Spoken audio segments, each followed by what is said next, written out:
Allahu Allahu Allahu Allah. Bismillahirrahmanirrahim. Assalamualaikum sahabat muslim. Mengapa harus belajar tauhid?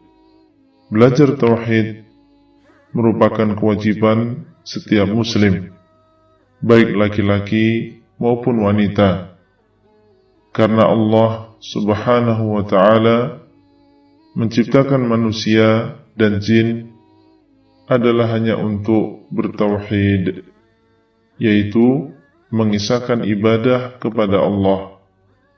Allah Subhanahu wa Ta'ala berfirman, "Wama khalaqatul jinna wal insa illa liya'budun." Dan tidaklah aku ciptakan jin dan manusia kecuali untuk beribadah kepadaku. Surat Az-Zariyat ayat yang ke-56. Oleh karena itu, Allah Subhanahu wa Ta'ala mengutus para rasul kepada setiap umat. Tujuannya adalah untuk mengajak mereka kepada tauhid. Allah Subhanahu wa Ta'ala berfirman, "Walaqad ba'athna fi kulli ummatin rasulan an i'budullaha wajtanibut taghut." Dan sungguh-sungguh telah kami utus kepada setiap umat seorang rasul yang berkata kepada kaumnya, "Sembahlah Allah dan jauhilah taghut." Surat An-Nahl ayat yang ke-36. Makna at-taghut adalah segala sesembahan selain Allah Subhanahu wa Ta'ala. Oleh karena itu, seorang muslim yang tidak memahami tauhid yang merupakan inti ajaran Islam, maka sebenarnya dia tidak memahami agamanya, meskipun telah mengaku mempelajari ilmu-ilmu yang banyak. Tauhid syarat mutlak masuk surga. Saudaraku, orang yang menginginkan kebahagiaan di surga, maka dia harus memiliki modal yang satu ini, yaitu tauhid. Tidak akan masuk surga kecuali orang-orang yang bertauhid. Orang yang bertauhid pasti akan masuk surga, meskipun mungkin sebelumnya dia diazab terlebih dahulu di dalam neraka karena dosa-dosa yang pernah dia lakukan di dunia. Nabi SAW bersabda, "Man syahida an la ilaha illallah wahdahu la syarika lah wa anna Muhammadan abduhu wa rasuluhu wa anna Isa abdullahi wa rasuluhu wa kalimatuhu alqaha ila Maryama wa ruhun minhu wal jannatu haqqun wan naru haqqun adkhalahu Allahul jannata ala ma kana minal amal."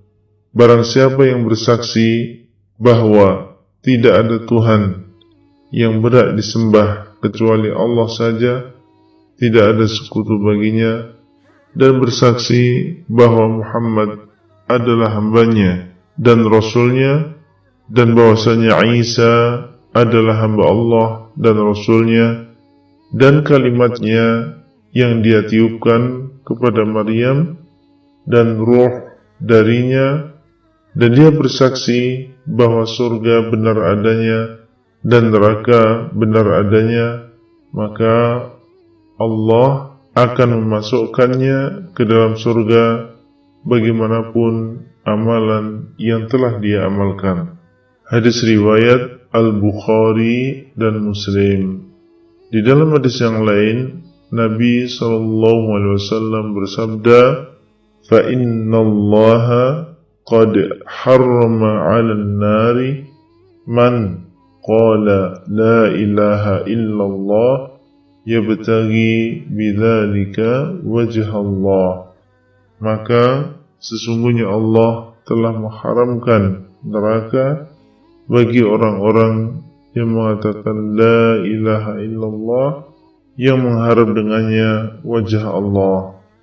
Hadis riwayat Al-Bukhari dan Muslim. Oleh karena itu, tidak heran jika prioritas dakwah para rasul dan orang-orang yang mengikuti mereka adalah tauhid. Bahaya kesyirikan. Akhil karim, tauhid adalah amalan yang paling Allah cintai. Sebaliknya, syirik, yaitu menyekutukan Allah di dalam beribadah, adalah amalan yang sangat Allah murkai. Allah Subhanahu wa Ta'ala memang Maha Pengampun.